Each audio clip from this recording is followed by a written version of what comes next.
শ্রীকৃষ্ণ বলেন, আত্মা অমর, দেহ নশ্বর। যা মরে তা হলো শরীর, আত্মা নয়। আত্মা না জন্মায় না মরে, সে সব সময়ই থাকে। তাই মৃত্যুতে দুঃখ করাটা অজ্ঞানতা। যখন অর্জুন যুদ্ধক্ষেত্রে দাঁড়িয়ে নিজের পরিবারের লোকদের সামনে দেখে অস্থির হয়ে পড়েছিল, তখন শ্রীকৃষ্ণ এই গভীর সত্যটা বলেছিলেন যে, অর্জুন, যাদের তুমি দেখছ তারা কেবল শরীর, আত্মা নয়। শরীর মাটি দিয়ে তৈরি, তাই একদিন মাটিতেই মিশে যাবে, কিন্তু আত্মা, সে তো সেই পরম ঈশ্বরের আলো যা কখনো নিভতে পারে না। মানুষ প্রায়ই ভাবে যে আমার আপনজনেরা আর নেই, মৃত্যু তাদের আমার কাছ থেকে কেড়ে নিয়েছে। কিন্তু সত্যিটা হলো, মৃত্যু কাউকে কেড়ে নিতে পারে না। মৃত্যু কেবল সেই পোশাকটা বদলে দেয় যা আত্মা কিছু সময়ের জন্য পরেছিল। যেমন কোনো মানুষ পুরনো পোশাক ছেড়ে নতুন পোশাক পরে নেয়, তেমনি আত্মা একটা শরীর ছেড়ে অন্য শরীরে চলে যায়। এই পরিবর্তন দুঃখ দেবার মতো নয়, বরং স্বাভাবিক। ভাবো, যদি কোনো প্রদীপ নিভে যায়, তাহলে কি তার আলো মরে যায়? না, সেই আলো তো অন্য কোনো প্রদীপে আবার জ্বলে ওঠে। আত্মাও ঠিক তেমনই, সে একটা শরীর থেকে বেরিয়ে অন্য শরীরে নতুন অভিজ্ঞতা নিতে যায়। জন্ম আর মৃত্যু কেবল সেই যাত্রার একটা বিশ্রামস্থল, যেখানে আত্মা অভিজ্ঞতা, জ্ঞান আর নিজের কর্মের ফল জড়ো করে। আমরা আমাদের শরীরকে যতই সুন্দর বানাই না কেন, তার একদিন শেষ হওয়াটা নিশ্চিত। এটা তো একটা পাত্র যাতে আত্মা নিজের ভূমিকা পালন করে। নাটক শেষ হলেই যেমন শিল্পী তার পোশাক বদলে ফেলে, তেমনি আত্মা শরীর বদলায়, কিন্তু আমরা সেই পাত্রটাকেই সত্যি বলে ধরে নেই, আর যখন সেটা ভাঙে তখন আমরা দুঃখ করতে থাকি। এটা ঠিক তেমনি যেমন কোনো মানুষ ভাঙা নৌকা দেখে এটা ভুলে যায় যে নদী তো এখনো বয়ে চলেছে। জীবন আর মৃত্যু দুটোই প্রকৃতির নিয়ম, একটা ছাড়া অন্যটা সম্ভব নয়। মৃত্যুর ছাড়া জন্মের কোনো মূল্য নেই, আর জন্মের ছাড়া মৃত্যুর কোনো অস্তিত্ব নেই। যেই চক্রটা বুঝতে পারে, সে জীবনে কোনো মুহূর্তেই ভয় বা দুঃখে ডুবে যায় না, কারণ সে জানে যে আত্মা কেবল নিজের রূপ বদলায়, শেষ হয়ে যায় না। প্রত্যেক মানুষের ভেতরেই সেই অমর আত্মা আছে, যা ঈশ্বরেরই একটা অংশ। এই আত্মাকে না পোড়ানো যায়, না কাটা যায়, না কোনো অস্ত্র দিয়ে আহত করা যায়। সে না কখনো জন্মেছিল, না কখনো মরবে। সে তো সব সময় ধরেই আছে আর সব সময় থাকবে। যেমন সূর্য যদি মেঘের আড়ালে লুকিয়ে পড়ে, তাহলে কি সে মুছে যায়? না, সে ওখানেই থাকে, শুধু আমাদের চোখের আড়াল হয়ে যায়। ঠিক সেভাবেই আত্মাও যখন শরীর ছাড়ে, তখন কেবল আমাদের চোখের আড়াল হয়ে যায়, নষ্ট হয় না। মৃত্যুর দুঃখ এই কারণেই হয়, কারণ আমরা নিজেদেরকে শরীরের সাথে জুড়ে ফেলি। কিন্তু যে এটা বুঝে ফেলেছে যে আমি শরীর নই, আমি আত্মা, সে জেনে যায় যে কারোর মৃত্যু কেবল শরীরের শেষ, আত্মার নয়। আর যেই সত্যিটা বুঝে যায়, তার জীবনে না কোনো ভয় থাকে, না কোনো দুঃখ। এই জ্ঞানটা বুঝে ফেলাই হলো জীবনের সবচেয়ে বড় জয়। কারণ যখন আমরা জানি যে আত্মা অমর, তখন সব কষ্ট, সব বিচ্ছেদ, সব ক্ষতির মানে বদলে যায়। তখন মন কাঁদে না, বরং শান্তভাবে বলে, এটাও যাত্রার একটা বিশ্রামস্থল। আর এটাই সেই বিন্দু যেখানে মৃত্যুর ভয় মুছে যায় আর জীবনের আসল অর্থ প্রকাশ পায়। শ্রীকৃষ্ণ বলেন, জ্ঞানই সবচেয়ে শ্রেষ্ঠ। ভক্তি আর কর্ম যখন জ্ঞানের আলো পায়, তখনই মোক্ষ সম্ভব হয়। মানুষের জীবনে তিনটে প্রধান পথের কথা বলা হয়েছে: কর্ম, ভক্তি আর জ্ঞান। এই তিনটেই আমাদের ভগবান পর্যন্ত পৌঁছে দেয়, কিন্তু এই তিনটের মধ্যে সবচেয়ে গুরুত্বপূর্ণ হলো জ্ঞান। কারণ জ্ঞান হলো সেই প্রদীপ যা অন্ধকারে পথ দেখায়। যদি জ্ঞান ছাড়া কর্ম করা হয়, তাহলে তা কেবল একটা মেশিনের মতো কাজ করা হয়ে দাঁড়ায়। যদি জ্ঞান ছাড়া ভক্তি করা হয়, তাহলে তা অন্ধবিশ্বাসে বদলে যেতে পারে। কিন্তু যখন এই দুটোর সাথে জ্ঞান মিশে যায়, তখন জীবন সত্যি ঈশ্বরের মতো হয়ে ওঠে। ভাবো, যদি কোনো ব্যক্তি অনেক কাজ করে, দিন রাত কাজে লেগে থাকে, অন্যদের সাহায্য করে, কিন্তু তার এই জ্ঞানই নেই যে সে এসব কিসের জন্য করছে, তাহলে কি তার কর্ম ফল দেবে? সে হয়তো কেবল নাম, খ্যাতি বা ফলের জন্য কাজ করবে। কিন্তু যখন সে এই জ্ঞান পেয়ে যায় যে কর্ম তো কেবল ঈশ্বরকে সমর্পিত একটা সেবা, তখন তার প্রত্যেকটা কাজ পুজো হয়ে ওঠে। এমন কর্ম না কোনো বাঁধন নিয়ে আসে না অহংকার, বরং মুক্তির দিকে নিয়ে যায়। ভক্তিরও এই একই অবস্থা। অনেক লোক পুজো করে, মন্ত্র জপ করে, মালা জপে, কিন্তু ভক্তিতে যদি জ্ঞানের অভাব থাকে তাহলে তা কেবল বাইরের লোক দেখানো হয়ে থেকে যায়। আসল ভক্তি তখনই হয় যখন ভক্ত এটা জেনে যায় যে ভগবান কোথাও বাইরে নন, আমার ভেতরেই আছেন। যখন এই জ্ঞান আসে তখন ভক্তির মানে বদলে যায়। তখন পুজো কোনো মন্দিরে নয়, বরং প্রতি মুহূর্তের কাজে, প্রতি নিঃশ্বাসে আর প্রত্যেক জীবের প্রতি ভালোবাসায় ফুটে ওঠে। জ্ঞান হলো সেই শক্তি যা আমাদের ভ্রম আর সত্যের মধ্যে তফাতটা বলে দেয়। এটা বলে যে আমরা শরীর নই, আত্মা। আমরা কর্তা নই, কেবল একটা মাধ্যম। যখন এই বোধটা মনে বসে যায় তখন অহংকার শেষ হয়ে যায়, কারণ তখন মানুষ জেনে যায় যে যা কিছু হচ্ছে তা ঈশ্বরের ইচ্ছায় হচ্ছে, আর সে নিজে কেবল একটা উপলক্ষ। উদাহরণস্বরূপ, একটা প্রদীপ জ্বললে আলো হয়, কিন্তু যদি তার ওপর ঢাকনা রেখে দেওয়া হয় তাহলে আলো গায়েব হয়ে যায়। কর্ম আর ভক্তি সেই প্রদীপের তেল আর সল্তের মতো, কিন্তু জ্ঞান সেই আলোর মতো যা সবাইকে আলোকিত করে। আলো ছাড়া তেল আর সল্তের কোনো মানে নেই, ঠিক সেভাবেই জ্ঞান ছাড়া কর্ম আর ভক্তি অসম্পূর্ণ। জ্ঞানের মানে শুধু বইয়ের তথ্য নয়, বরং সেই জাগরণ যা ভেতরে হয়, সেই পরিচয় যে আমি কে, আমি কেন আছি আর আমার উদ্দেশ্য কি। যখন এই পরিচয়টা হয়ে যায় তখন ব্যক্তির প্রত্যেকটা কাজ ঈশ্বরের প্রতি সমর্পণ হয়ে ওঠে। সে তখন অন্যদের জন্য নয় না নিজের জন্য, বরং সেই পরম সত্যের জন্য কর্ম করে। আর এটাই সেই অবস্থা যেখান থেকে মোক্ষের দরজা খোলে। মোক্ষের মানে শুধু মৃত্যুর পরের মুক্তি নয়, বরং বেঁচে থেকেও বাঁধন থেকে মুক্ত হয়ে যাওয়া। যখন কোনো ব্যক্তি জ্ঞানের আলোয় ভক্তি করে তখন তার মন কখনো টলে না। যখন সে জ্ঞানের সাথে কর্ম করে তখন ফল যাই হোক না কেন সে শান্ত থাকে। এই শান্তি হলো মোক্ষের প্রথম রূপ। এই জন্যই শ্রীকৃষ্ণ বলেন যে জ্ঞানই সবচেয়ে শ্রেষ্ঠ, কারণ তা ভক্তিকে গভীরতা দেয়, কর্মকে পবিত্র করে আর জীবনকে একটা উদ্দেশ্য দেয়। যখন জ্ঞান জেগে ওঠে তখন প্রত্যেকটা কাজ তপস্যা হয়ে যায়, প্রত্যেকটা ভাবনা ভক্তি হয়ে যায়, আর প্রত্যেকটা নিঃশ্বাস মুক্তির দিকে এগোতে থাকে। এটাই আসল জীবনের সার। জ্ঞানে আলোকিত ভক্তি আর কর্মই হলো মুখ্যের পথ। শ্রীকৃষ্ণ বলেন, অহংকার হলো জ্ঞানের শত্রু। আমি আর আমার এই ভাবনাই হলো অজ্ঞানের উৎস। যখন অহংকার মুছে যায় তখন ঈশ্বরকে দেখা যায়। মানুষের ভেতরে যে সবচেয়ে বড় পর্দাটা আছে তা কোনো বাইরের অন্ধকার নয়, বরং অহংকার। এই অহংকারই আমাদের সেই সত্যিটা থেকে দূরে রাখে যা আমাদের ভেতরেই আছে। অহংকার হলো সেই দেওয়াল যা আত্মা আর ঈশ্বরের মধ্যে দাঁড়িয়ে থাকে। যতক্ষণ এই দেওয়ালটা থাকে ততক্ষণ জ্ঞানের আলো ভেতরে আসতে পারে না। অহংকারের অর্থ এটা নয় যে কোনো ব্যক্তি কেবল গর্বিত বা অভিমানী। অহংকারের আসল অর্থ হল আমি সব কিছু।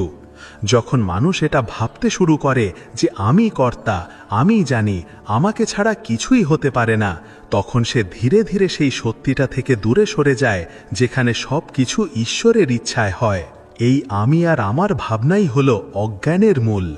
উদাহরণস্বরূপ, যখন সূর্য ওঠে তখন তার আলোয় সব দিক আলোকিত হয়ে যায়, কিন্তু যদি কোনো ব্যক্তি নিজের চোখ বন্ধ করে নেয় তাহলে কি সূর্যের আলো নেই?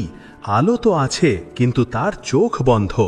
ঠিক সেভাবেই ঈশ্বর সব সময় আমাদের ভেতরে আর চারপাশে আছেন, কিন্তু অহংকার নামের পর্দাটা আমাদের চোখ বন্ধ করে দেয়। যেই এই পর্দাটা সরে যায়, ঈশ্বরের আলো আপনা আপনি দেখা দিতে শুরু করে। অহংকার এত সূক্ষ্ম যে ব্যক্তি এর খোঁজও পায় না। কখনো এটা জ্ঞানের রূপে আসে, যেমন আমি অনেক জানি, কখনো ভক্তির রূপে, যেমন আমি সবচেয়ে বড় ভক্ত, কখনো দানের রূপে, যেমন আমি অন্যদের চেয়ে বেশি দিই, আর কখনো কখনো তো নম্রতা রূপেও, যেমন দেখো আমি কত নম্র।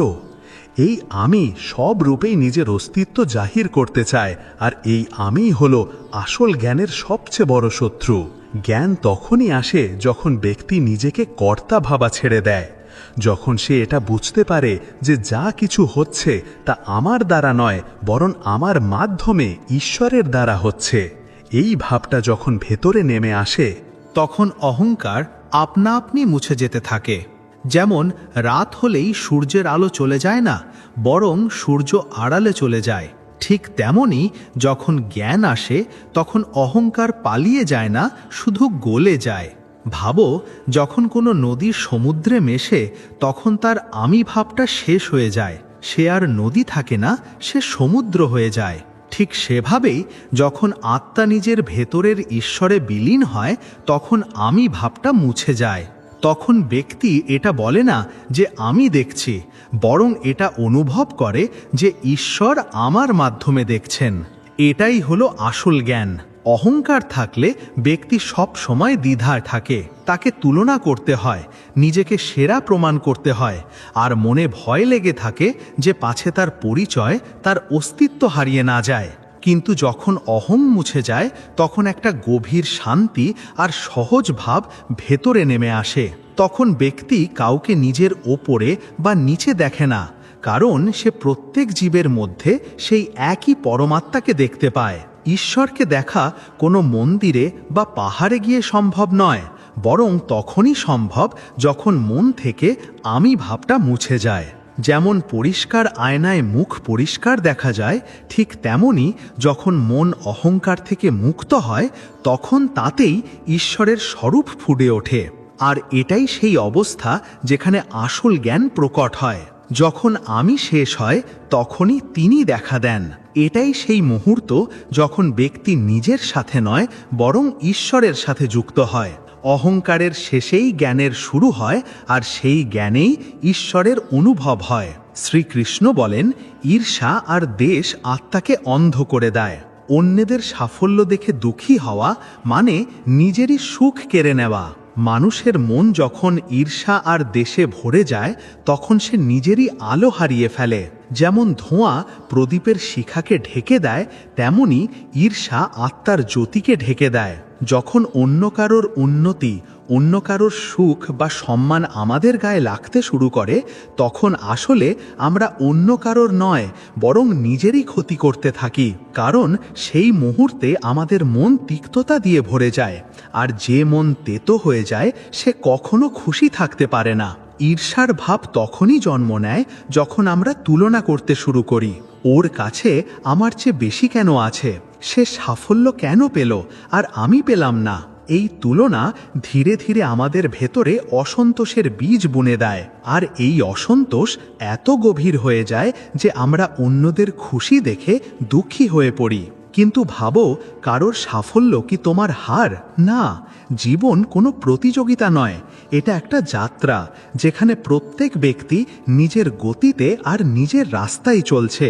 উদাহরণস্বরূপ, যদি একটা বাগানে 100 ফুল ফোটে, তাহলে কি গোলাপের সূর্যমুখীকে দেখে ঈর্ষা করা উচিত? না, প্রত্যেক ফুলের নিজের সৌন্দর্য আছে, নিজের সুগন্ধ আছে, নিজের সময় আছে। যদি গোলাপ সূর্যমুখীর মতো উঁচু হতে চায় তাহলে সে নিজের সুগন্ধ হারিয়ে ফেলবে। ঠিক সেভাবেই যখন আমরা অন্যদের পথ দেখে নিজেদের বিচার করি তখন আমরা নিজেদের আসল পরিচয় হারিয়ে ফেলি।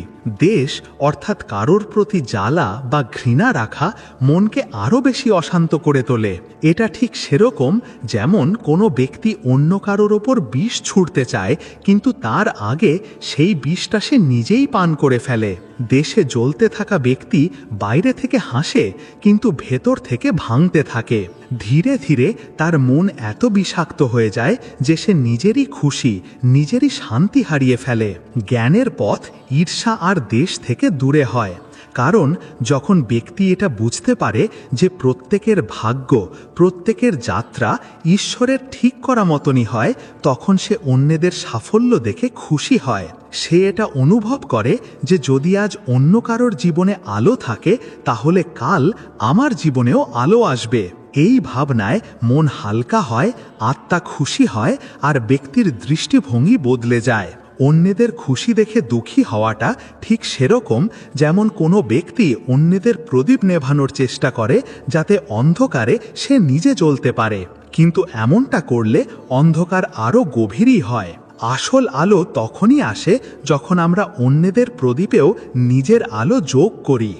যখন আমরা কারোর সাফল্যে মন থেকে শুভেচ্ছা জানাই, তখন আমাদের ভেতরেও একটা নতুন শক্তি জন্ম নেয়। যখন মন ঈর্ষা থেকে মুক্ত হয়, তখন তাতে সন্তোষ জন্ম নেয়, আর যেখানে সন্তোষ থাকে সেখানে সুখ আপনা আপনি চলে আসে। ঈর্ষায় বেঁচে থাকা ব্যক্তি কখনো আসল সুখ জানতে পারে না, কারণ তার ধ্যান সব সময় বাইরের দিকে থাকে যে অন্যের কাছে কি আছে।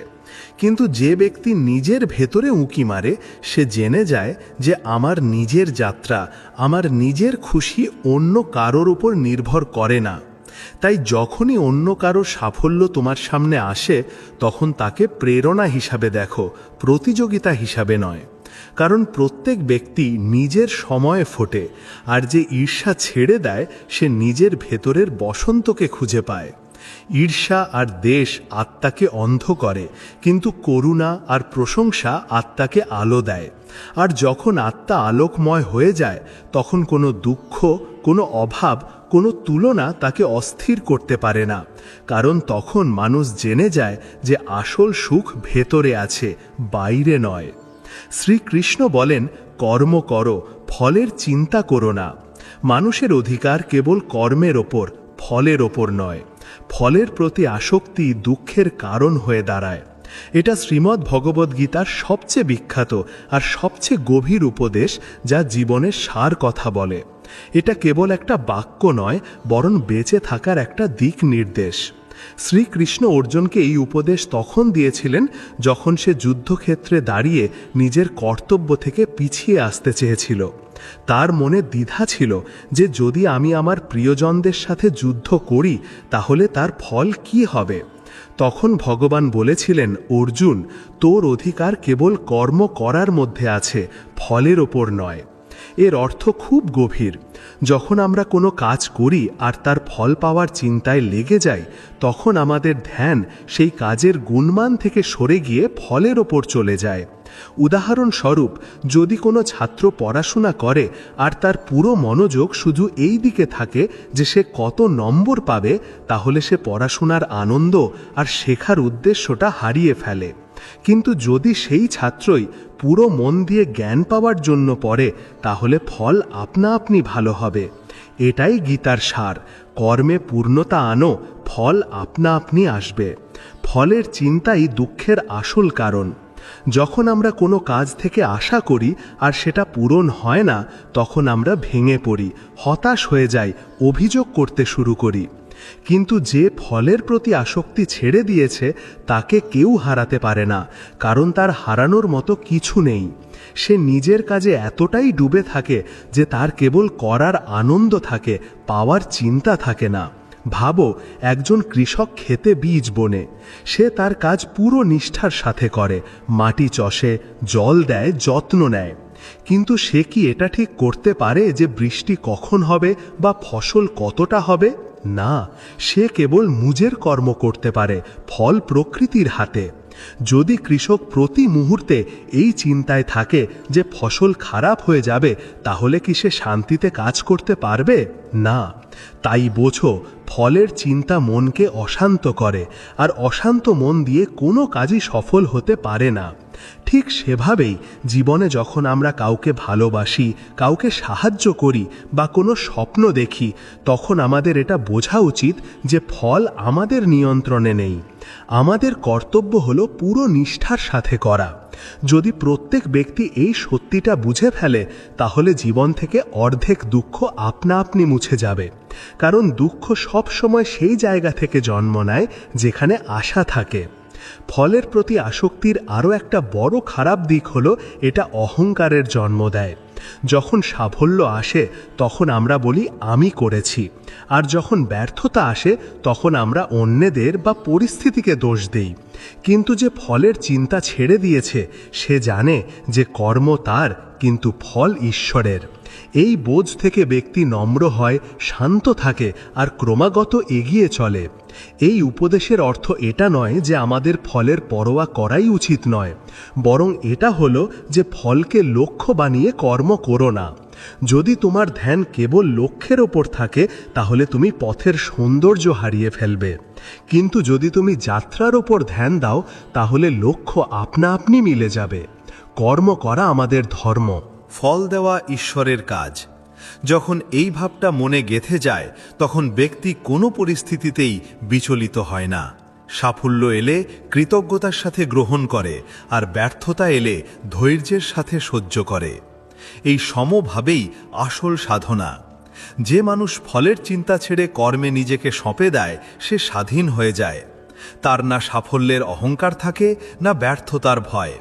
তার জন্য প্রত্যেকটা কাজ পুজো হয়ে যায়, আর প্রত্যেকটা দিন ঈশ্বরের সেবা।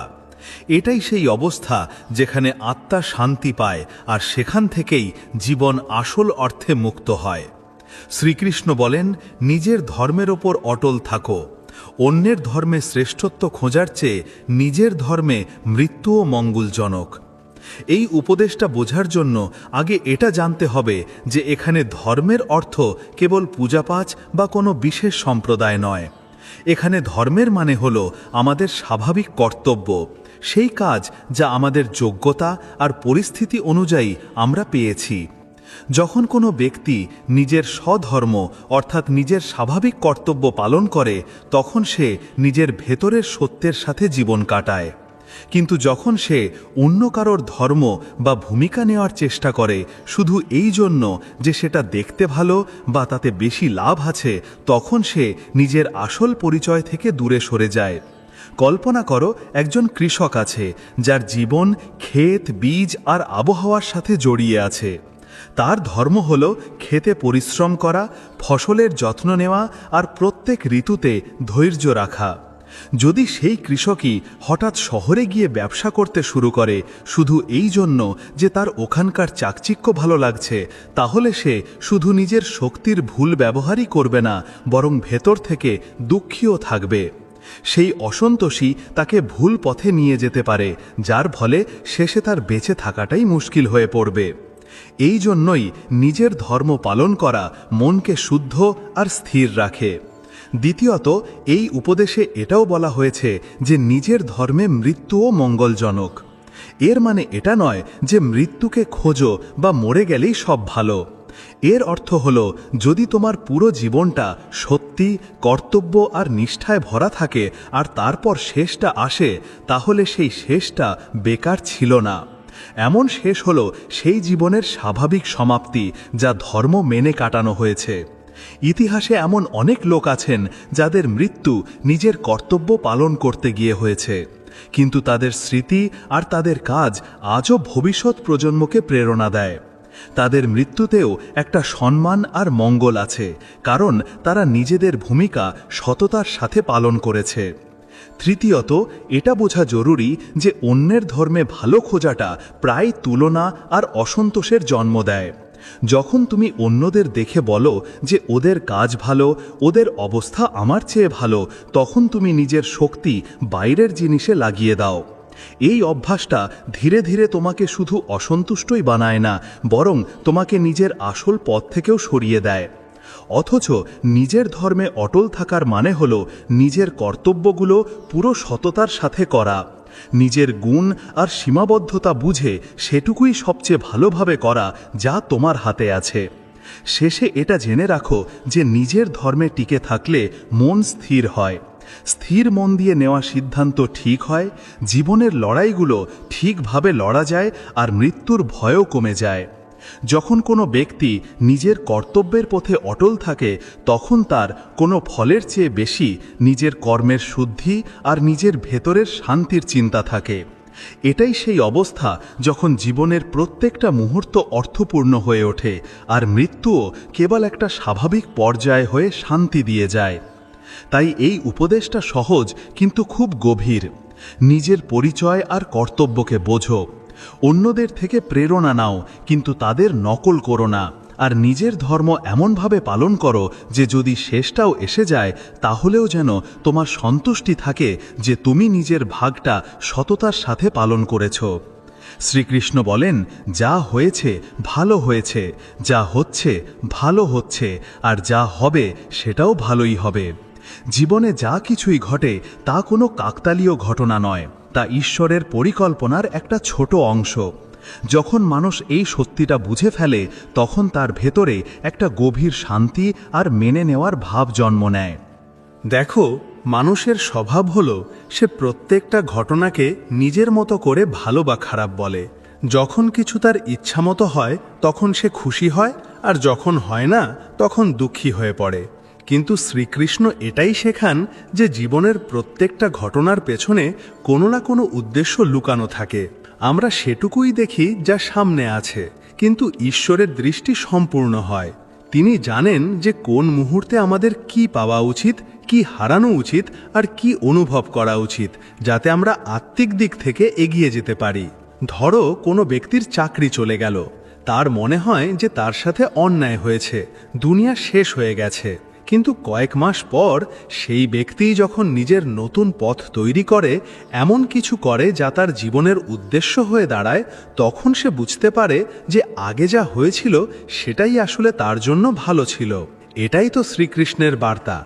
যা কিছুই হয় তা আমাদের আত্মার উন্নতির জন্য হয়, যদিও সেই সময় আমরা হয়তো তার মানে বুঝতে পারি না। কখনো কখনো জীবন আমাদের এমন মোড়ে এনে দাঁড় করায় যেখানে সবকিছু জট পাকানো মনে হয়, সম্পর্ক ভাঙে, পরিস্থিতি খারাপ হয়, বা আমাদের স্বপ্ন অধরা থেকে যায়। কিন্তু পরে সেই ভাঙনই আমাদের শক্ত করে। যে পতন আমাদের কাঁদায় সেটাই আমাদের সামলে উঠতে শেখায়। যখন আমরা এই দৃষ্টিভঙ্গি দিয়ে জীবনকে দেখতে শিখি, তখন অভিযোগের জায়গায় ধন্যবাদের ভাব আসতে শুরু করে। আমরা বুঝতে পারি যে কিছুই অকারণে হয় না। প্রত্যেকটা অভিজ্ঞতা, প্রত্যেকটা মানুষ, প্রত্যেকটা মুহূর্ত আমাদের জীবনের বইয়ের একটা জরুরি অধ্যায়। শ্রীকৃষ্ণের এই উপদেশ আমাদের এটা শেখায় না যে আমরা দুঃখ থেকে পালিয়ে যাই, বরং এটা শেখায় যে আমরা সেগুলোকে মেনে নিই। কারণ যখন আমরা মেনে নিই তখন মন শান্ত হয়ে যায়। যেমন সমুদ্রের ঢেউ আসতে যেতে থাকে, ঠিক সেভাবেই জীবনের পরিস্থিতিও বদলাতে থাকে। যদি আমরা ঢেউয়ের সাথে লড়ি তাহলে ডুবে যাব, কিন্তু যদি তাদের সাথে বয়ে চলতে শিখে নিই তাহলে সেই ঢেউই আমাদের কিনারে পৌঁছে দেবে। তাই যখন জীবনে এমন কিছু হয়ে যায় যা তোমার ইচ্ছার বিরুদ্ধে, তখন থামো আর নিজেকে বলো, এটাও ঈশ্বরের পরিকল্পনার অংশ, এর মধ্যেও আমার ভালো কিছু লুকিয়ে আছে। ধীরে ধীরে যখন এই ভাবটা মনের গভীরে বসে যায়, তখন কোনো পরিস্থিতি আমাদের টলাতে পারে না। তখন সুখ দুঃখ সমান লাগতে শুরু করে, কারণ আমরা জেনে যাই যে দুটোই আমাদের আত্মিক বিকাশের উপায়। জীবনকে মেনে নেওয়াটাই হলো জীবনকে বোঝা। যখন আমরা এই গভীর সত্যিটা অনুভব করি, তখন আমরা ভেতর থেকে হালকা হয়ে যাই, মুক্ত হয়ে যাই। তখন না অতীতের চিন্তা কষ্ট দেয়, না ভবিষ্যতের ভয়, শুধু বর্তমানে বাঁচার কৌশলটা এসে যায়। আর এটাই তো আসল শান্তি, সেই শান্তি যা ঈশ্বরের কাছে নিয়ে যায়। শ্রীকৃষ্ণ বলেন, সুখ আর দুঃখ দুটোই অস্থায়ী। যেমন শীত আর গরম আসতে যেতে থাকে, ঠিক সেভাবেই জীবনের পরিস্থিতিও বদলাতে থাকে। তাই ধৈর্য রাখাই হলো জীবনের সবচেয়ে বড় শক্তি। দেখো, এই পৃথিবীটা হলো পরিবর্তনের খেলা। এখানে কিছুই স্থায়ী নয়, না ঋতু, না দিন রাত, না অনুভূতি, আর না আমাদের পরিস্থিতি। যখন আমরা এটা বুঝে ফেলি যে প্রত্যেকটা অভিজ্ঞতা, তা ভালো হোক বা খারাপ, কেবল এক মুহূর্তের অবস্থা, তখন জীবনকে নিয়ে আমাদের দৃষ্টিভঙ্গি পুরোপুরি বদলে যায়। দুঃখের সময় আমরা ভেঙে পড়ি না, আর সুখের সময় আমরা অন্ধ হয়ে যাই না। এটাই হলো সমতার অবস্থা, যা জ্ঞানের সর্বোচ্চ অবস্থা। ধরো, কোনো ব্যক্তিকে হঠাৎ অনেক বড় সাফল্য পেল, লোকেরা তার প্রশংসা করতে শুরু করলো, ধন আর সম্মান আসতে শুরু করলো। সেই সময় যদি সে এটা ভাবতে শুরু করে যে এসব সব সময় থাকবে, তাহলে সে ভুলের মধ্যে পড়ে যাবে। আর তারপর যখন সময় বদলায়, প্রশংসার জায়গায় নিন্দা আসতে শুরু করে, তখন সেই ব্যক্তি ভেঙে পড়ে। কিন্তু যে জানে যে এই সময়টাও কেটে যাবে, সে প্রত্যেক পরিস্থিতিতে ভারসাম্য রাখে। সে না সাফল্যে ভেসে যায়, না ব্যর্থতায় পড়ে যায়। ঠিক সেভাবেই যখন জীবনে দুঃখ আসে, কোনো সম্পর্ক ভেঙে যায়, কোনো আপনজন চলে যায়, বা কোনো স্বপ্ন অধরা থেকে যায়, তখন মানুষ ভাবে যে আর কিছু ভালো হবে না। কিন্তু শ্রীকৃষ্ণ শেখান যে এটাও একটা ঋতু, যা কেটে যাবে। যেমন ঠান্ডা রাতের পর সূর্য ওঠে, ঠিক সেভাবেই প্রত্যেকটা কঠিন সময়ের পর জীবন আবার হাসে। আমাদের শুধু ধৈর্য ধরতে হয়, বিশ্বাসটা বজায় রাখতে হয়। জীবন একটা নদীর মতো, কখনো শান্তভাবে বয়ে চলে, কখনো ঢেউয়ে ফুঁসে ওঠে। কিন্তু নদীকে সব সময় বয়ে চলতে হয়, থামলে চলে না। যদি সে থেমে যায় তাহলে পচে যায়। ঠিক সেভাবেই মানুষকেও প্রত্যেক পরিস্থিতিতে বয়ে চলা উচিত, সুখের সাথে নম্রভাবে আর দুঃখের সাথে সহনশীলভাবে। কারণ দুটোই আমাদের কিছু শেখাতে এসেছে। সুখ আমাদের ধন্যবাদ জানাতে শেখায়, আর দুঃখ আমাদের ধৈর্য শেখায়। একজন কৃষকের মতো ভাবো, সে জানে যে প্রত্যেকটা ঋতুর নিজের কাজ আছে। কখনো বৃষ্টিতে ফসল বোনা হয়, কখনো রোদে কাটা হয়। সে না বৃষ্টিকে ভয় পায়, না রোদের রেগে যায়, কারণ তার বিশ্বাস আছে যে সব ঋতু মিলেই তার ফসলকে পুরো করে।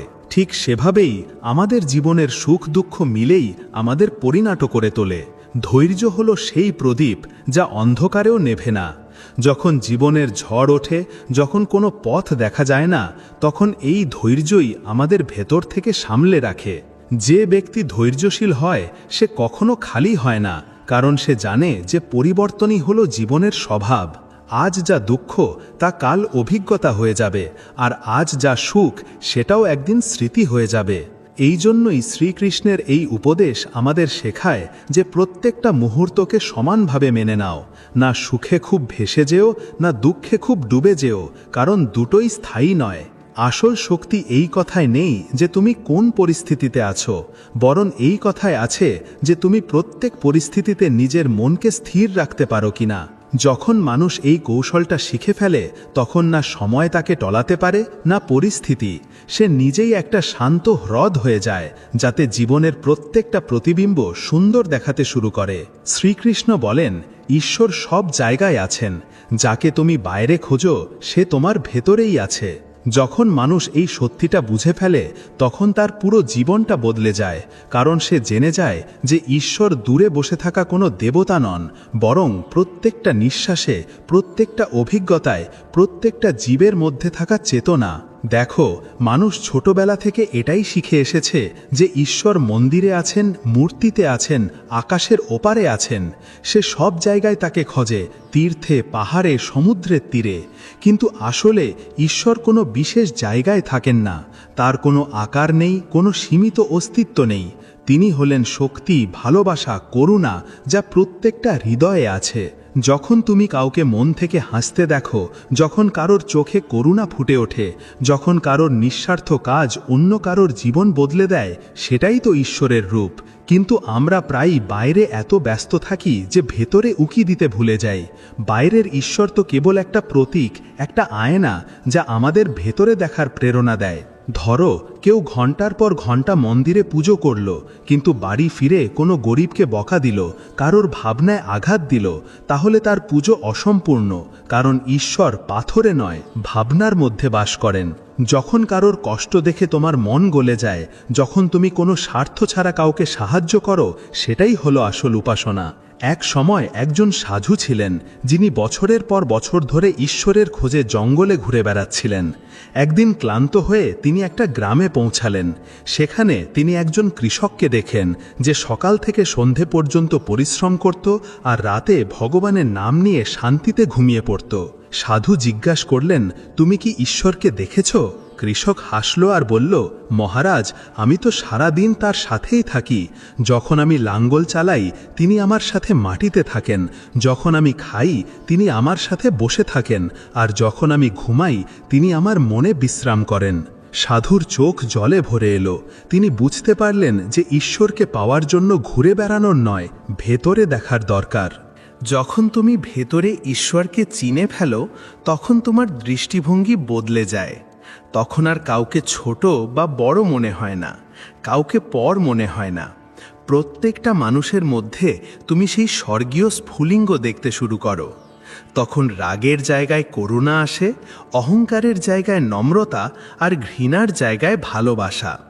এটাই তো ঈশ্বরের আসল অনুভূতি, যখন প্রত্যেকটা প্রাণীর মধ্যে তুমি তারই রূপ দেখতে শুরু করো। ঈশ্বরকে খোঁজার যাত্রা বাইরে নয়, ভেতর থেকে শুরু হয়। ধ্যান, প্রার্থনা বা ভক্তির অর্থ এটা নয় যে আমরা কোনো দেবতাকে খুশি করব। এর অর্থ হল নিজের ভেতরে লুকিয়ে থাকা সেই স্বর্গীয় আলোকে জাগানো। কারণ যখন ভেতরের প্রদীপ জ্বলে ওঠে তখন বাইরের অন্ধকার আপনা আপনি মুছে যায়। তাই যখন কখনো জীবনে তুমি একা বোধ করো, যখন মনে হয় কেউ সাথে নেই, তখন শুধু এক মুহূর্ত থামো আর চোখ বন্ধ করো। নিজের হৃদয়ের গভীরে নেমে যাও। সেখানে একটা নীরবতা আছে, একটা আলো আছে যা সব সময় তোমার সাথে আছে। তিনিই হলেন ঈশ্বর, যিনি তোমাকে ছাড়া কোথাও নেই আর তোমার ভেতর থেকেই গোটা সৃষ্টিকে আলোকিত করছেন। শ্রীকৃষ্ণ বলেন, আসল স্বাধীনতা হলো ইচ্ছা থেকে মুক্ত হওয়া। যে ব্যক্তি ইচ্ছার বাঁধন থেকে ওপরে উঠে যায় সেই সত্যিই মুক্ত। এই উপদেশটা শুনতে সহজ মনে হয়, কিন্তু এর ভেতরে জীবনের সবচেয়ে গভীর রহস্য লুকিয়ে আছে। মানুষ ভাবে যে স্বাধীনতার মানে হলো যা ইচ্ছা তাই করা, যা মন চায় তাই পাওয়া, কিন্তু আসলে এটাই সবচেয়ে বড় ভুল ধারণা। যতক্ষণ আমাদের ইচ্ছেরা আমাদের চালায় ততক্ষণ আমরা স্বাধীন নই, বরং বাঁধা পড়ে আছি। কারণ ইচ্ছা সব সময় কোনো অভাব থেকে জন্ম নেয়। যখন আমাদের মনে হয় যে কিছু কম আছে, তখন আমরা সেটা পাওয়ার চেষ্টা করি, কিন্তু যেই সেটা পাওয়া যায় সঙ্গে সঙ্গে একটা নতুন ইচ্ছা জন্ম নেয়। এই চক্কর চলতেই থাকে আর আমরা ভেতর থেকে কখনো শান্ত হতে পারি না।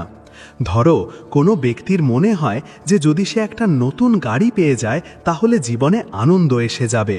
সে পরিশ্রম করে, টাকা জমায় আর শেষ পর্যন্ত গাড়িটা কিনেই ফেলে। কিছুদিন তার আনন্দ হয়, কিন্তু অল্প সময় পরেই মনে আবার একটা নতুন ইচ্ছা জাগে।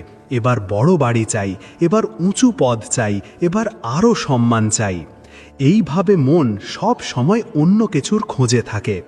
এই খোঁজ কখনো শেষ হয় না, আর এই কারণেই মানুষ কখনো সন্তুষ্ট হয় না। শ্রীকৃষ্ণ আমাদের এটা শেখান যে ইচ্ছা থেকে মুক্ত হওয়া মানে সেগুলোকে ত্যাগ করা নয়, বরং সেগুলোকে দেখতে শেখা। যখন কোনো ইচ্ছা জাগে তখন তাকে চেনো, এটা কি সত্যিই দরকারি নাকি এটা কেবল মনের ভুল? যেই আমরা এই প্রশ্নটা গভীরভাবে বুঝি, ইচ্ছা তার দখল হারিয়ে ফেলে। এটা ঠিক সেরকম যেমন ধোঁয়া আগুন ছাড়া থাকতে পারে না। যখন চেতনার আলো ভেতরে জ্বলে ওঠে তখন ইচ্ছার ধোঁয়া আপনা আপনি কেটে যায়। ইচ্ছার বাঁধন আমাদের সব সময় ভবিষ্যতের দিকে টানে। যখন এটা হবে তখন আমি খুশি হব। কিন্তু আসল স্বাধীনতা তখনই আসে যখন আমরা বর্তমানে বাঁচতে শিখি। যখন আমরা এই মুহূর্তে যা আছে তাকে পুরোপুরি মেনে নিই, তখন আমরা ভেতর থেকে স্বাধীন হই। কারণ তখন আমাদের সুখ কোনো জিনিস, ব্যক্তি বা পরিস্থিতির ওপর নির্ভর করে না। ভাবো, পাখিকে যদি সোনার খাঁচায় দেওয়া হয় তাহলে কি সে সত্যিই স্বাধীন? না।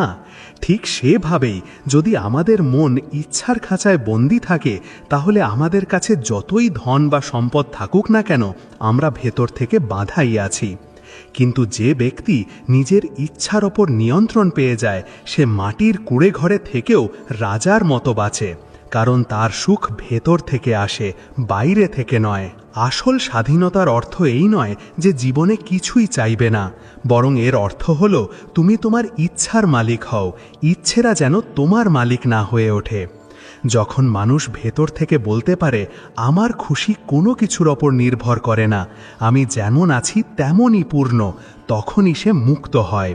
এটাই মোক্ষের অবস্থা, যখন ব্যক্তি কর্ম করে কিন্তু তার ফলের সাথে বাঁধা থাকে না, ভালোবাসে কিন্তু কোনো আশা ছাড়া, আর বেঁচে থাকে কিন্তু আসক্তির ঊর্ধ্বে গিয়ে। এই অবস্থায় পৌঁছে মানুষ জীবনের আসল স্বাদ পায়, কারণ তখন সে জিনিসগুলো পেতে চায় না, কেবল সেগুলোর অভিজ্ঞতা নিতে চায়। সে জানে যে তার কাছে যা কিছু আছে সেটাই যথেষ্ট। তার চোখে ধন্যবাদ থাকে, তার মনে শান্তি, আর তার ভেতরে ঈশ্বরের অনুভূতি।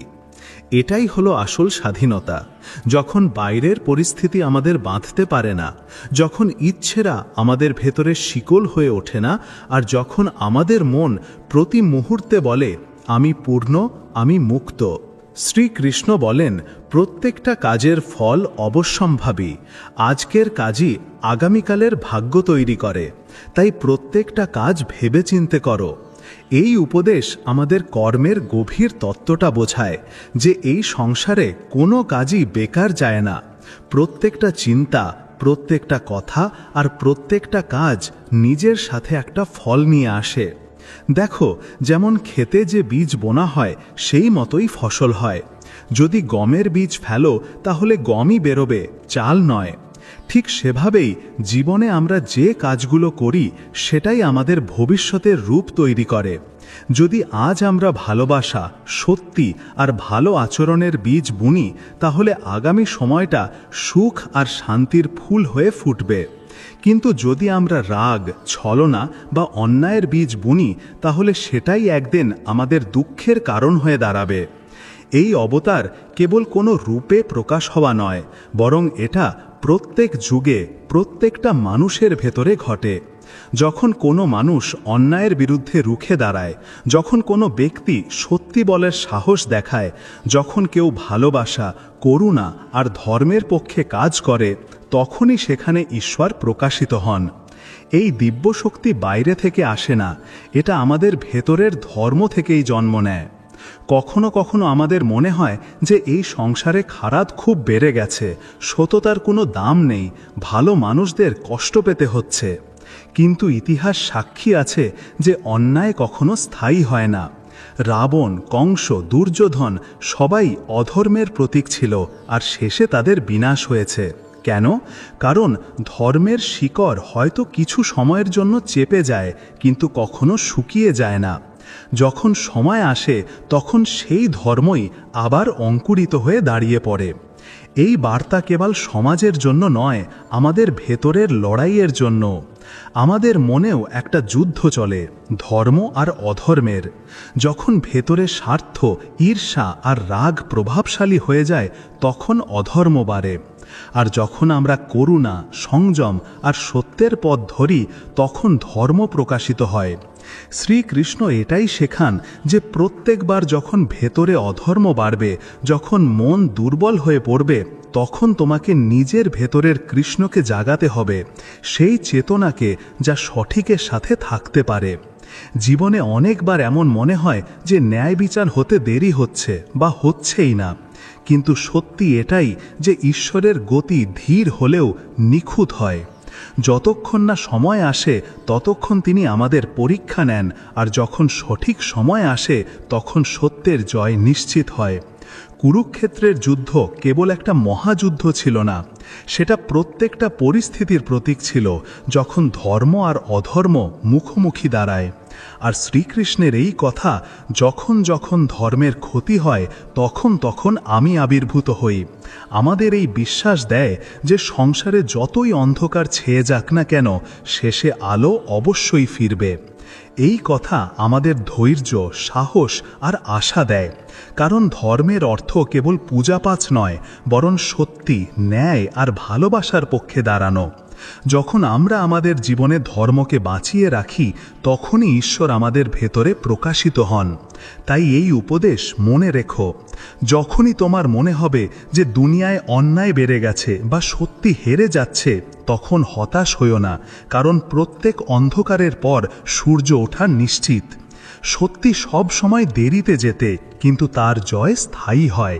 এটাই শ্রীকৃষ্ণের চিরন্তন কথা। ধর্ম কখনো হারে না, শুধু তার পরীক্ষা চলতে থাকে।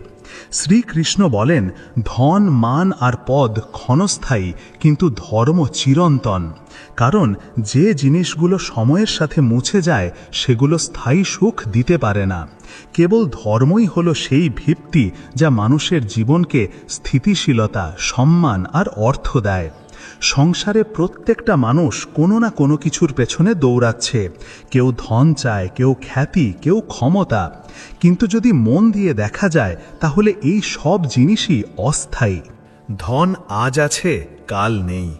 পদ আজ তোমার কাছে আছে, কাল অন্য কারণ কাছে চলে যাবে।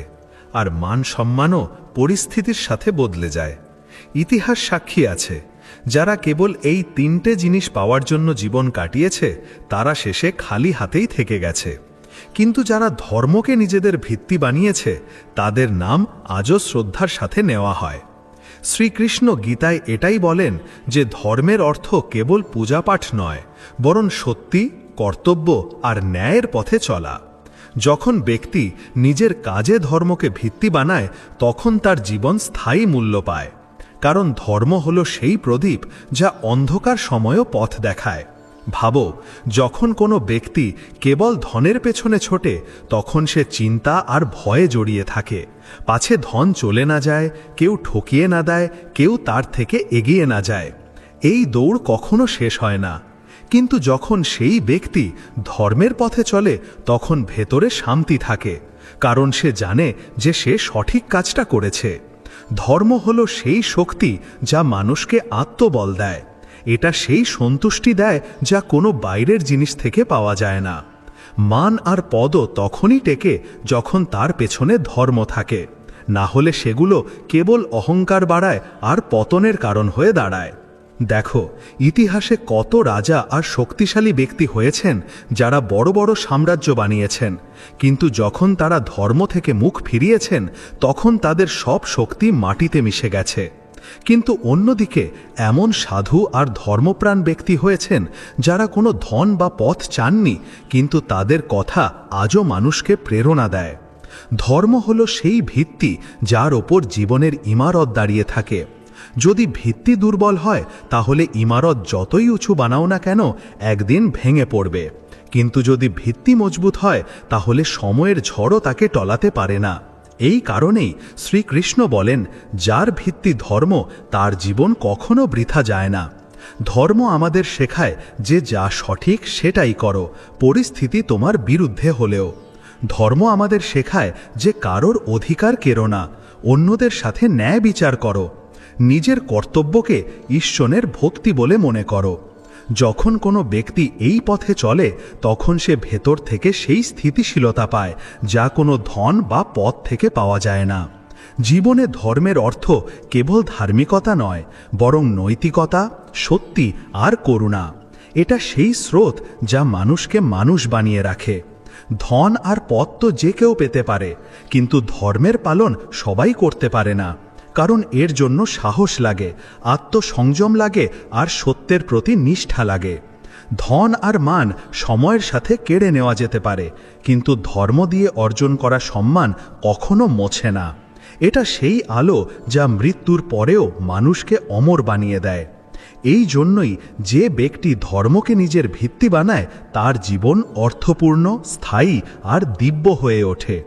তাই শ্রীকৃষ্ণের এই কথা আমাদের এটা শেখায় যে জীবনে যা কিছুই করো, তাতে ধর্মকে কেন্দ্রে রাখো। কারণ যখন কর্ম ধর্মের অনুসারী হয়, তখন শুধু জীবনই সফল হয় না, আত্মাও মুক্ত হয়। এটাই জীবনের আসল উদ্দেশ্য, অস্থায়ী জিনিসের পেছনে নয়, বরং চিরন্তন সত্যের পথে চলা। শ্রীকৃষ্ণ বলেন, যা কিছুই তোমার কাছে আছে তা একদিন চলে যাবে, তাই আসক্তি ত্যাগ করো। ত্যাগই আসল আনন্দ দেয়, সংগ্রহ নয়। এই কথাটা আমাদের জীবনের সেই গভীর সত্যের সাথে পরিচয় করিয়ে দেয় যা বোঝা সহজ নয়, কিন্তু একবার বুঝে ফেললে জীবনটা খুব হালকা আর শান্ত লাগতে শুরু করে। প্রত্যেকটা মানুষ নিজের জীবনে কোনো না কোনো জিনিসের সাথে জড়িয়ে পড়ে। কেউ নিজের ধনের সাথে, কেউ নিজের পদের সাথে, কেউ নিজের সম্পর্কের সাথে, আর কেউ নিজের ইচ্ছার সাথে। এই জড়িয়ে পড়া, যাকে শ্রীকৃষ্ণ আসক্তি বলেন, আমাদের বাঁধনে বেঁধে ফেলে। যতক্ষণ আমরা এটা ভাবতে থাকি যে এটা আমার, ততক্ষণ আমরা ভেতর থেকে ভয়ে ভয়ে থাকি যে পাছে এটা আমার কাছ থেকে কেড়ে না নেওয়া হয়। কিন্তু সত্যিটা তো এটাই যে এই সংসারে কিছুই স্থায়ী নয়। ধন আজ আছে, কাল নেই। পদ আজ তোমার কাছে আছে, কাল অন্য কারণ কাছে চলে যাবে। আর মান সম্মানও পরিস্থিতির সাথে বদলে যায়। ইতিহাস সাক্ষী আছে, যারা কেবল এই তিনটে জিনিস পাওয়ার জন্য জীবন কাটিয়েছে, তারা শেষে খালি হাতেই থেকে গেছে। কিন্তু যারা ধর্মকে নিজেদের ভিত্তি বানিয়েছে, তাদের নাম আজও শ্রদ্ধার সাথে নেওয়া হয়। শ্রীকৃষ্ণ গীতায় এটাই বলেন যে ধর্মের অর্থ কেবল পূজাপাঠ নয়, বরং সত্যি, কর্তব্য আর ন্যায়ের পথে চলা। যখন ব্যক্তি নিজের কাজে ধর্মকে ভিত্তি বানায়, তখন তার জীবন স্থায়ী মূল্য পায়। কারণ ধর্ম হলো সেই প্রদীপ যা অন্ধকার সময়ও পথ দেখায়। ভাবো, যখন কোনো ব্যক্তি কেবল ধনের পেছনে ছোটে তখন সে চিন্তা আর ভয়ে জড়িয়ে থাকে, পাছে ধন চলে না যায়, কেউ ঠকিয়ে না দেয়, কেউ তার থেকে এগিয়ে না যায়। এই দৌড় কখনো শেষ হয় না। কিন্তু যখন সেই ব্যক্তি ধর্মের পথে চলে তখন ভেতরে শান্তি থাকে, কারণ সে জানে যে সে সঠিক কাজটা করেছে। ধর্ম হলো সেই শক্তি যা মানুষকে আত্মবল দেয়। এটা সেই সন্তুষ্টি দেয় যা কোনো বাইরের জিনিস থেকে পাওয়া যায় না। মান আর পদও তখনই টেকে যখন তার পেছনে ধর্ম থাকে, না হলে সেগুলো কেবল অহংকার বাড়ায় আর পতনের কারণ হয়ে দাঁড়ায়। দেখো, ইতিহাসে কত রাজা আর শক্তিশালী ব্যক্তি হয়েছেন যারা বড় বড় সাম্রাজ্য বানিয়েছেন, কিন্তু যখন তারা ধর্ম থেকে মুখ ফিরিয়েছেন তখন তাদের সব শক্তি মাটিতে মিশে গেছে। কিন্তু অন্যদিকে এমন সাধু আর ধর্মপ্রাণ ব্যক্তি হয়েছেন যারা কোনো ধন বা পথ চাননি, কিন্তু তাদের কথা আজও মানুষকে প্রেরণা দেয়। ধর্ম হলো সেই ভিত্তি যার ওপর জীবনের ইমারত দাঁড়িয়ে থাকে। যদি ভিত্তি দুর্বল হয় তাহলে ইমারত যতই উঁচু বানাও না কেন একদিন ভেঙে পড়বে, কিন্তু যদি ভিত্তি মজবুত হয় তাহলে সময়ের ঝড়ও তাকে টলাতে পারে না। এই কারণেই শ্রীকৃষ্ণ বলেন, যার ভিত্তি ধর্ম তার জীবন কখনো বৃথা যায় না। ধর্ম আমাদের শেখায় যে যা সঠিক সেটাই করো, পরিস্থিতি তোমার বিরুদ্ধে হলেও। ধর্ম আমাদের শেখায় যে কারোর অধিকার কেড়ো না, অন্যদের সাথে ন্যায় বিচার করো, নিজের কর্তব্যকে ঈশ্বরের ভক্তি বলে মনে করো। যখন কোনো ব্যক্তি এই পথে চলে তখন সে ভেতর থেকে সেই স্থিতিশীলতা পায় যা কোনো ধন বা পথ থেকে পাওয়া যায় না। জীবনে ধর্মের অর্থ কেবল ধার্মিকতা নয়, বরং নৈতিকতা, সত্যি আর করুণা। এটা সেই স্রোত যা মানুষকে মানুষ বানিয়ে রাখে। ধন আর পথ তো যে কেউ পেতে পারে, কিন্তু ধর্মের পালন সবাই করতে পারে না, কারণ এর জন্য সাহস লাগে, আত্মসংযম লাগে আর সত্যের প্রতি নিষ্ঠা লাগে।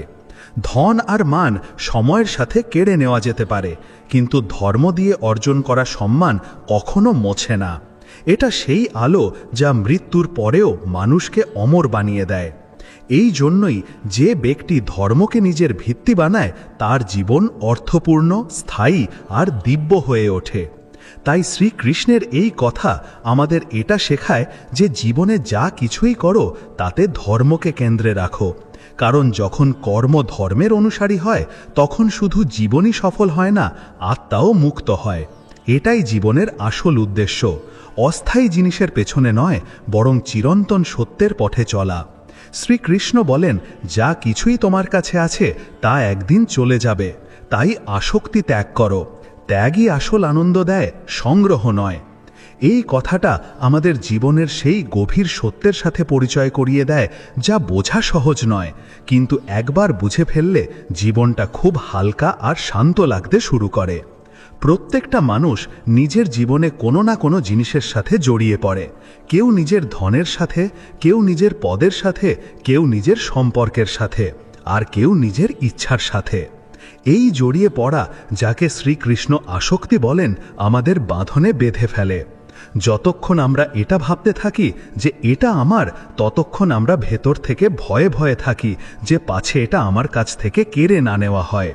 কিন্তু সত্যিটা তো এটাই যে এই সংসারে কিছুই স্থায়ী নয়। যে জিনিসটা আজ তোমার কাছে আছে কাল থাকবে না। যে মানুষটাকে আজ তুমি ভালোবাসো একদিন তার থেকেও বিচ্ছেদ হবে।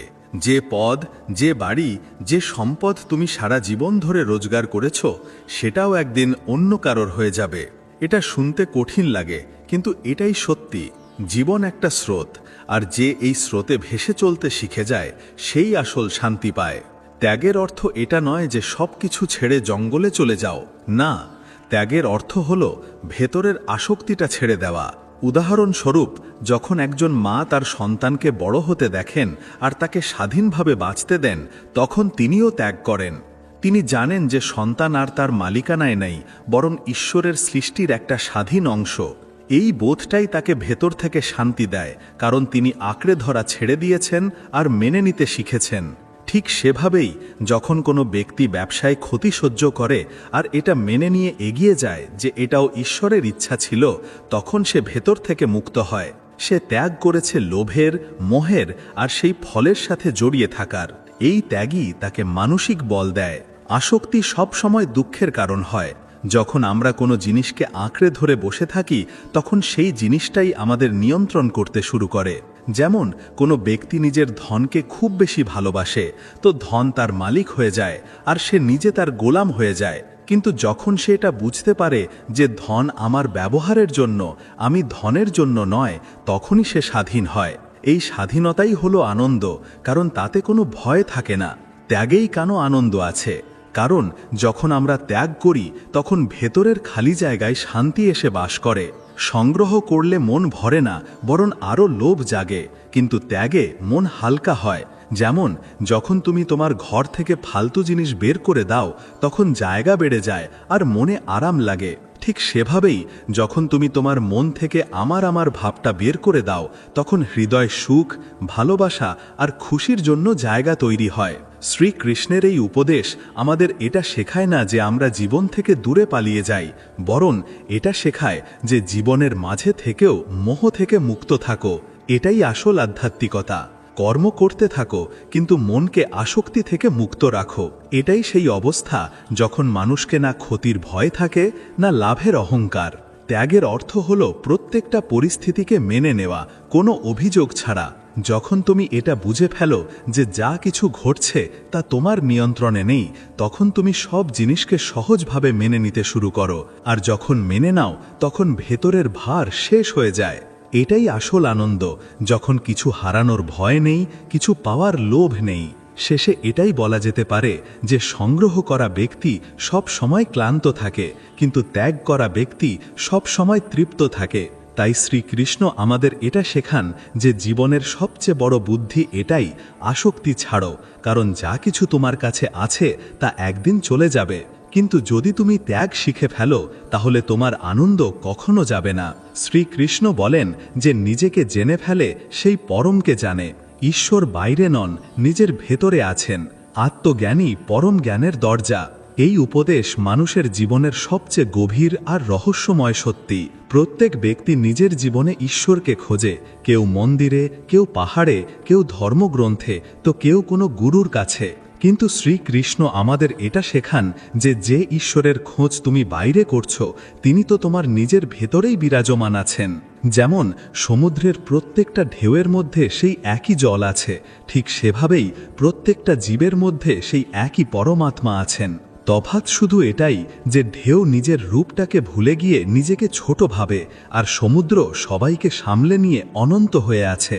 মানুষের সবচেয়ে বড় ভুল ধারণা এটাই যে সে নিজেকে শরীর, নাম আর পদের রূপে চেনে। যতক্ষণ এই ভুলটা থাকে, ততক্ষণ সে দুঃখী থাকে, কারণ শরীর বদলায়, নাম মুছে যায় আর পদ অস্থায়ী। কিন্তু যখন কোনো ব্যক্তি ভেতরে উঁকি মারে আর এটা জেনে যায় যে আমি কেবল এই শরীর নই, বরং চেতনা, তখন সে নিজের আসল পরিচয়টা পেয়ে যায়। আর সেই পরিচয়টাই হলো আত্মা। আত্মাই হলো সেই জ্যোতি যা কখনো নেভে না। একটা উদাহরণ দিয়ে বোঝো। যেমন একজন ব্যক্তি আয়নায় নিজের মুখ দেখে, কিন্তু যদি আয়নাটা ধুলোয় ভরা থাকে, তাহলে তার মুখ পরিষ্কার দেখা যায় না। কিন্তু যখন সে ধুলোটা পরিষ্কার করে, তখন প্রতিবিম্বটা পরিষ্কার দেখা যায়। ঠিক সেভাবেই আমাদের মনও একটা আয়নার মতো, যা অহংকার, ক্রোধ, লোভ আর অজ্ঞানের ধুলোয় ঢাকা থাকে। যখন আমরা ধ্যান, সৎসঙ্গ আর সত্যের পথে চলে এই ধুলোটা সরাই, তখন ভেতরের আত্মার আলো ফুটে ওঠে, আর সেই আলোই আমাদের ঈশ্বরের অনুভূতি দেয়। শ্রীকৃষ্ণের এই কথাটা গীতার সারমর্মের সাথে যুক্ত। আত্মজ্ঞানী মোক্ষের দরজা। এর অর্থ হল, যতক্ষণ মানুষ নিজেকে না জানে, ততক্ষণ সে আসল অর্থে অন্য কাউকেও জানতে পারে না। কারণ গোটা সংসারটাই সেই চেতনা দিয়ে তৈরি যা তোমার ভেতরেও আছে। যখন তুমি নিজের ভেতরে ঈশ্বরকে দেখতে শিখে যাও, তখন তুমি এটাও বুঝতে পারো যে প্রত্যেকটা মানুষের মধ্যে সেই একই পরমাত্মা আছেন।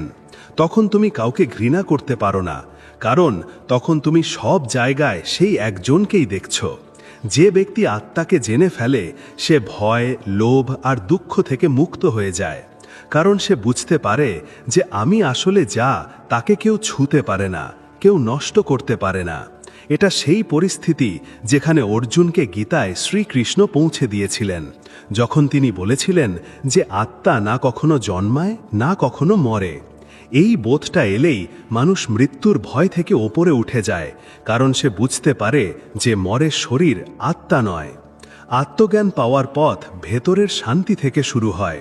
যখন মানুষ কিছু সময় নীরবে বসে নিজের নিঃশ্বাসকে অনুভব করে আর ভেতরে ডুব দেয়, তখন সে ধীরে ধীরে বুঝতে পারে যে তার ভেতরে এমন একজন সাক্ষী আছে যে সব কিছু দেখছে, দুঃখ, সুখ, চিন্তা ভাবনাও, স্মৃতিও।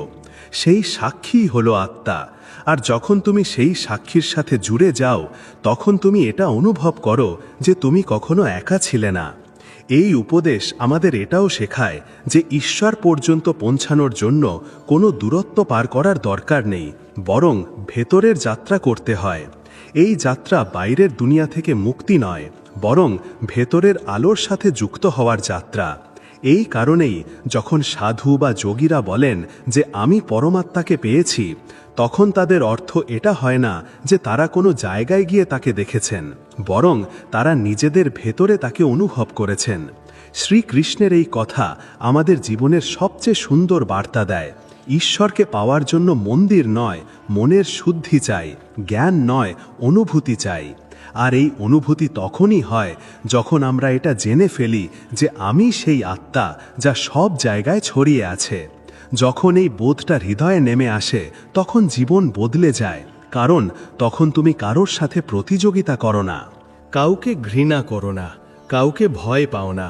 তখন শুধু একটাই ভাবনা থেকে যায়, সর্বং খলবিদং ব্রহ্ম। এই সব কিছুই ব্রহ্ম। এই গোটা সংসারটাই সেই পরমাত্মার বিস্তার। আর যখন এই অনুভূতিটা জেগে ওঠে, তখন ব্যক্তির ভেতরেই স্বর্গ নেমে আসে। শ্রীকৃষ্ণ বলেন, যে ব্যক্তি সব পরিস্থিতিতেও সমভাব, একই ভাব রাখে, সেই জ্ঞানী। সম্মান আর অপমান, ক্ষতি আর লাভ যখন এই সব কিছু সমান হয়ে যায়, তখনই মন স্থির হয়। এই উপদেশ শ্রীকৃষ্ণের শিক্ষার মূল কথা, যা আমাদের শেখায় যে আসল জ্ঞান বাইরের সাফল্য বা ব্যর্থতায় নয়, বরং ভেতরের স্থিতিশীলতায় আছে। জীবনে প্রত্যেক দিন পরিস্থিতি বদলাতে থাকে। কখনো আমাদের প্রশংসা হয় তো কখনো নিন্দা, কখনো আমরা লাভ করি তো কখনো ক্ষতি হয়, কখনো আমাদের চারপাশে ভালোবাসা আর আদর থাকে তো কখনো তিরস্কার আর অপমান। কিন্তু যে ব্যক্তি এই সব পরিস্থিতিতেও নিজের মনকে শান্ত আর ভারসাম্যপূর্ণ রাখতে পারে, সেই আসলে জ্ঞানী বলে পরিচিত হয়। এটাই সেই অবস্থা যাকে সাধু সন্তরা সমদৃষ্টি বলেন, অর্থাৎ সবার মধ্যে সমান দৃষ্টি রাখা। একজন জ্ঞানী ব্যক্তি ধনী আর গরিবের মধ্যে তফাৎ দেখেন না। তিনি জানেন যে আত্মা সবার মধ্যে এক। যে মুহূর্তে এই ভেদাভেদ মুছে যায়, সেই মুহূর্তেই আমাদের ভেতরে ভালোবাসা আপনা আপনি ফুটে ওঠে। কারণ ভালোবাসার শিকড় তো একতার ভাবনার মধ্যেই আছে। যেমন সমুদ্রের প্রত্যেকটা ঢেউকে আলাদা দেখায়, কিন্তু সবার উৎস একটাই। ঠিক সেভাবেই যখন আমরা বুঝি যে প্রত্যেকটা প্রাণী সেই পরমাত্মারই প্রকাশ, তখন আমরা প্রত্যেকের প্রতি স্নেহ আর সম্মানে ভরে উঠি। আমাদের কাউকে ঘৃণা করার দরকারই পড়ে না, কারণ সবাই সেই ঈশ্বরেরই অংশ যিনি আমাদের ভেতরেও আছেন। বন্ধুরা, এই ভিডিওতে এইটুকুই। আমি আশা করি যে আপনারা এই ভিডিও থেকে অনেক কিছু জানতে পারলেন। ভিডিওটাকে লাইক আর শেয়ার করে কমেন্টে জয় শ্রী রাধে কৃষ্ণ লিখতে ভুলবেন না। আর এই রকমই জ্ঞানবর্ধক আর প্রেরণাদায়ক ভিডিও পাওয়ার জন্য আমাদের ইউটিউব চ্যানেলকে সাবস্ক্রাইব করে ঘন্টাটা অবশ্যই বাজিয়ে দেবেন। ভগবান শ্রীকৃষ্ণ আপনাদের সব সময় খুশি রাখুন। নিজের খেয়াল রাখবেন। জয়